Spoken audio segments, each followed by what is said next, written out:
The time of the month. I don't have that tension just before my periods anymore. My family just loves it. That's wonderful, and I feel much better. So I really like this kind of energy. It makes me feel that I'm doing the right thing. Yeah, Christina, I can really relate to that one. I can put dub echo on your voice. Yeah, do it. Echo, echo, echo, echo. Wait, what?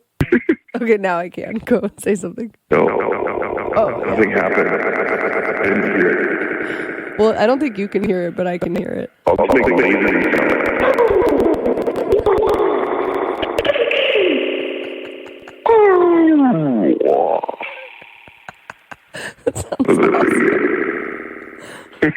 We'll put the interview out with a sample pack. Yeah, do it. Sample pack. Yeah, just stupid things I see out. Do it.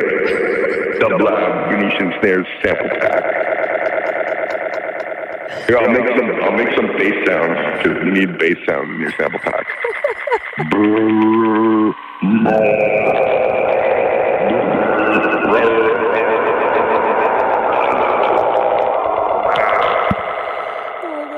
There we go. Good bass line. Some drums. Do some snare drums. Hi-hat.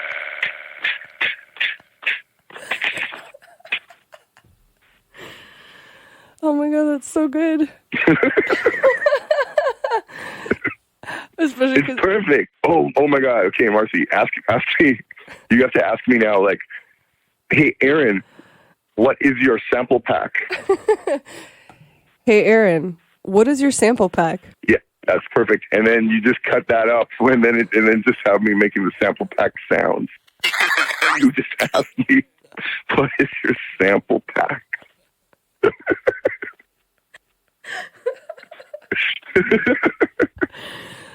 I told them that they maybe didn't want to have me do this interview, but they said they did. Why not? It's good. This is the best interview ever. I know. This is the finest interview of all time. How many other interviews come with a sample pack? None. Exactly. How many interviews are a sample pack? Sample pack. I bought some milk the other day because I felt like it.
topic here. Because I don't know, but I have been subjected to so much milk, you just wouldn't understand. Everybody I know drinks milk, and you know why? I figured it out. I don't know, I was on a bus one day or something. I think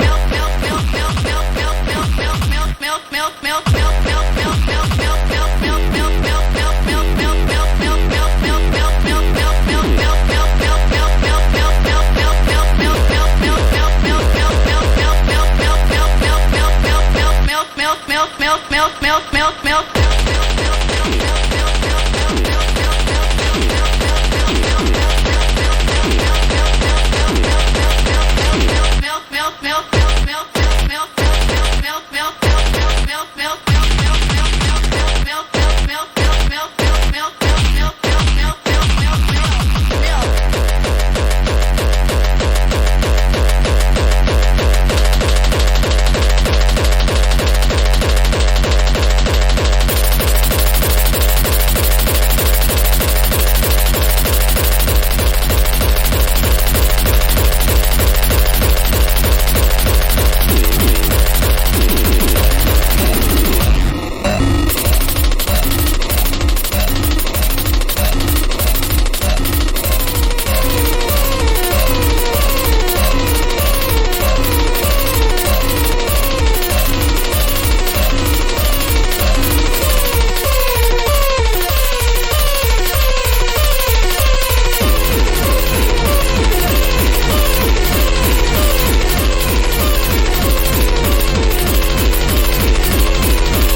This has been an interview. Thanks for tuning in.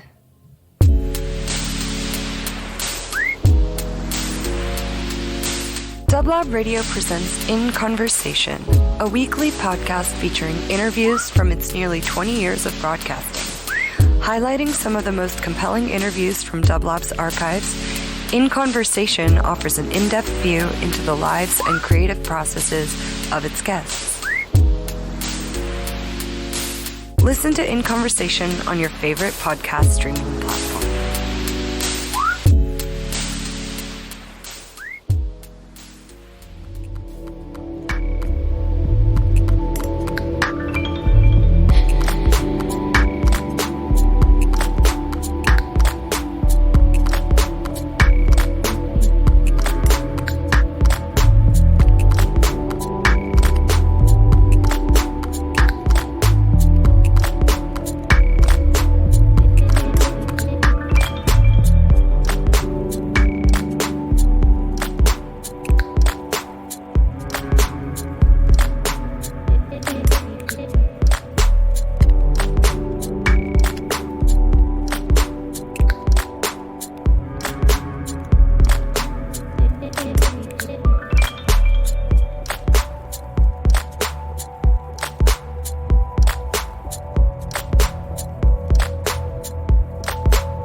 was like the rain, not the sweet sound after the drought.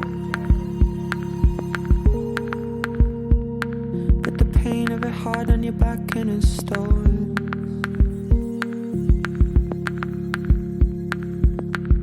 Remember when you said my love was like the sea, not the big pool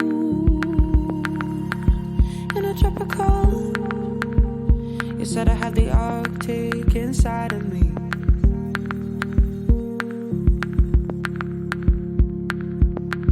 Remember when you said my love was like a rose, not the sweet blue, but the pain as it scratches your head.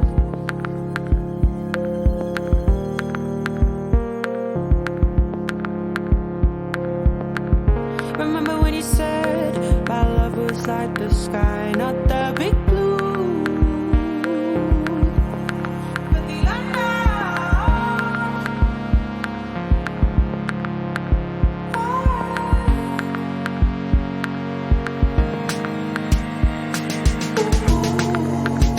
so I embody these elements.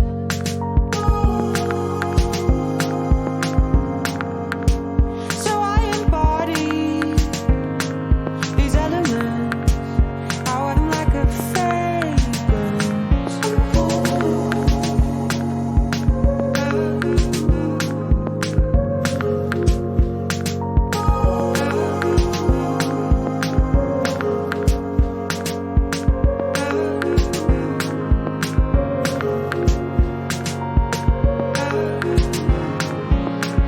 Remember when you said I'm a wildfire in the wind, not the hot calls in December. Remember when you said I'm a lily in the spring, so sad, so beautiful. Remember when you said my love was like the rain, not the sweet sound after the drought, but the pain of it hard on your back in a stone.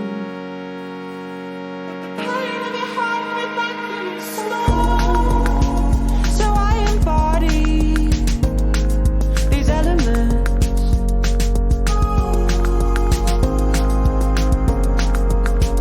So I embody these elements. I wear them like a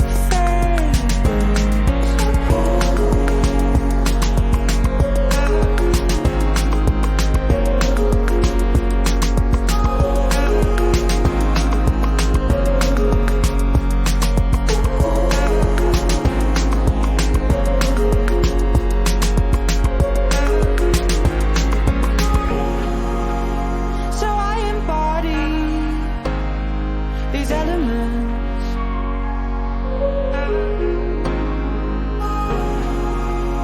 So I embody these elements. I wear them like a fragrance.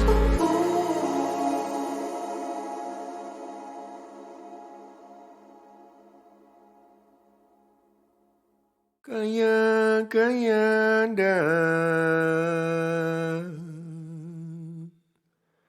Dama kaya kaya da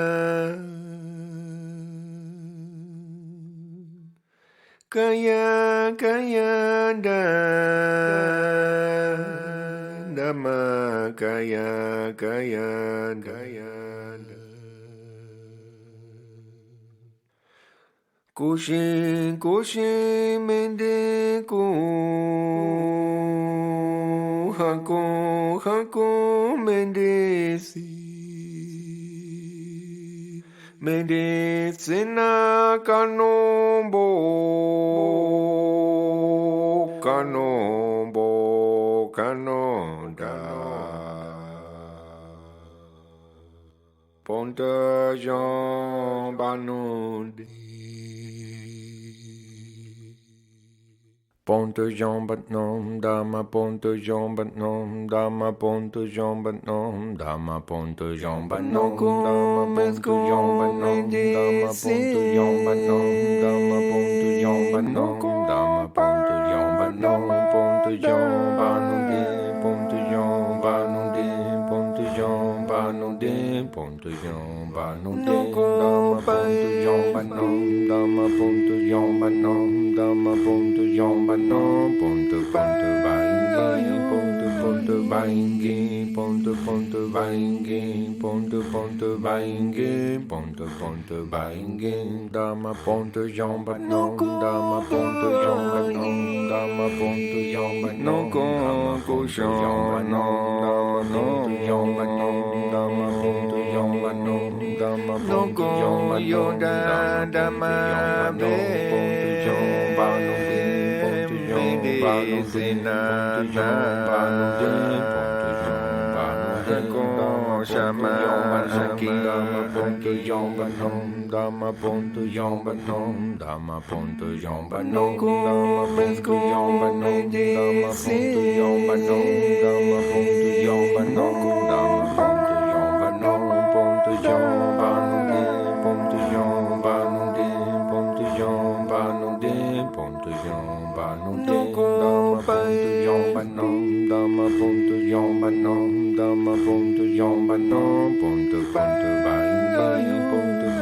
Baingi Ponto Ponto Baingi Ponto Ponto Baingi Ponto Ponto Baingi Dama Ponto Yomba Nom Dama Ponto Yomba Nom Dama Ponto Yomba Nom Ko Yomba Nom Dama Ponto Yomba Nom Dama Ponto Yomba Nom Dama Ponto Yomba Yoda Dama Be Ponto Yomba Nom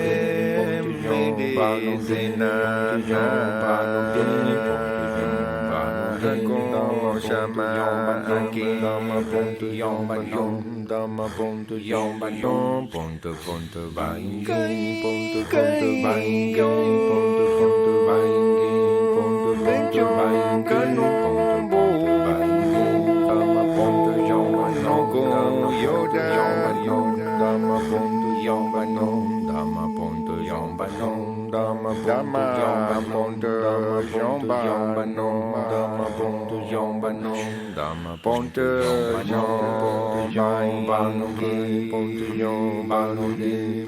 Yomba Nom Ponto Yomba Nom Dama Ponto Yomba Nom Dama Ponto Yomba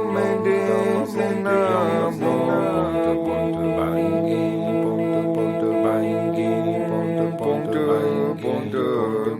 Baingi Ponto Baingi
Have you ever been over to a friend's house to eat and the food was just no good?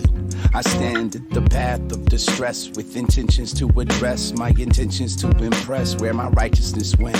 I'm fighting this shit, the feeling that my demons keeping. The poison settled in my heart sometime when I was sleeping. Now I lay me down. Crown of thorns, don't fuck around. Play the background, just carry the weight. I put the rose in my mouth as I flow to the south to find the love that I left behind. Ain't no wind and chimes, and there's no forking pines. Just a dotted line signed over my heart for a taste of this game. Settled now, I'm ashamed. What I wanted with fame, got what I wanted, got played, cause there's no air at the top. And it's hard to breathe when your breath is something you lost and you remember the walks and a face in the dark. How easy we forget about it. How easy we forget about it. How easy we forget about it. How easy we. Just finished picking out the rose petals, pulls like flesh and fibers from between my teeth. Not about to sleep, staring into darkness from the precipice. I majored in reality, I'm feeling weak. I'm about to weep, just trying to stay strong for my mother. And for my father, I'll offer the 21st. In a burst of seeds in the golden reason he taught me calmly, and through his interactions often spoken softly. And who have I become? And who am I to judge? Have I forgotten right for the wrongs that I've been dealt? The hand that I've been felt left me isolated as a child. Now that they're listening, I don't think I need to get help. But they were never there, and you had always cared and shared from your heart all the darkness pulling at you. And I was unaware. I changed so much and dared. Forever was no question, just an answer where I found you. I put the rose in my mouth as I flow to the south to find the love that I left behind. Ain't no way to try, but there's no warning signs. Just a dotted line signed over my heart for a taste of this game. Moving now, I'm away. What I wanted with fame, got what I wanted, got played, cause there's no air at the top. And it's hard to breathe when your breath is something you lost and you remember the walks and a face in the dark. How easy we forget about it. How easy we forget about it. How easy we forget about it. How easy we forget about it. Forget about it. Forget about it. Forget about it. Forget about it. Ain't nothing wrong with stressing, long as you learn your lesson. Ain't nothing wrong with stressing, long as you learn your lesson.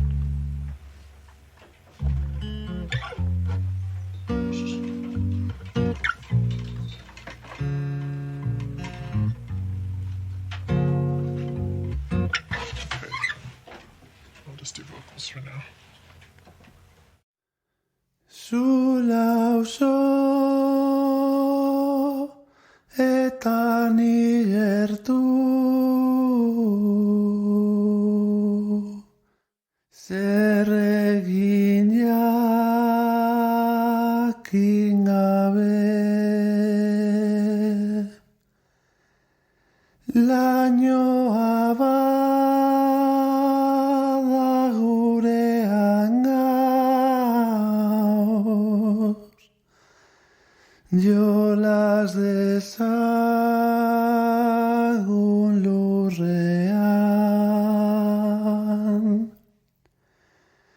bustita bada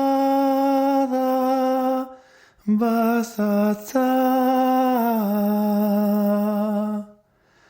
etorri zaitez gurera.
Without his body, naked and bare, quiet and obviously not there.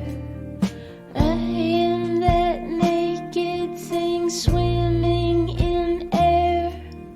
Why does that mean anything? Why do you stare?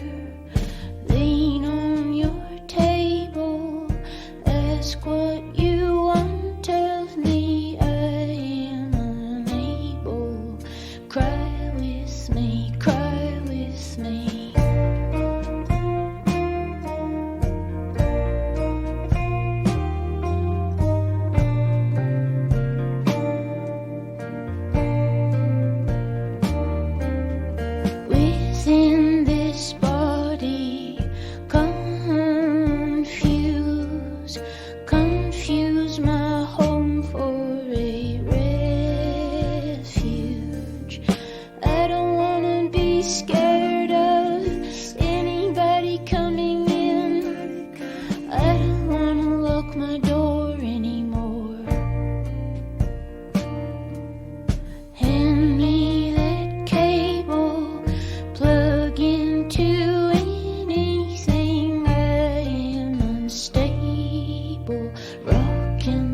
There's a strange sensation burning deep inside. I can feel your love is getting stronger. Baby, I know just how you feel, 'cause I can feel it too. You're my strength, my foundation, you're my power. It's been a long time coming. It's been a long time coming. It's been a long time coming, baby. We got to hold on. We're gonna make it if we hold on to each other. For the first time in my life, I'm really happy, yeah. 'Cause I know I won't be lonely any longer. There must be someone special watching over you and me, 'cause we got love and inspiration by the hour. It's been a long time coming. It's been a long time coming. It's been a long time coming, baby. We got to hold on. We're gonna make it if we hold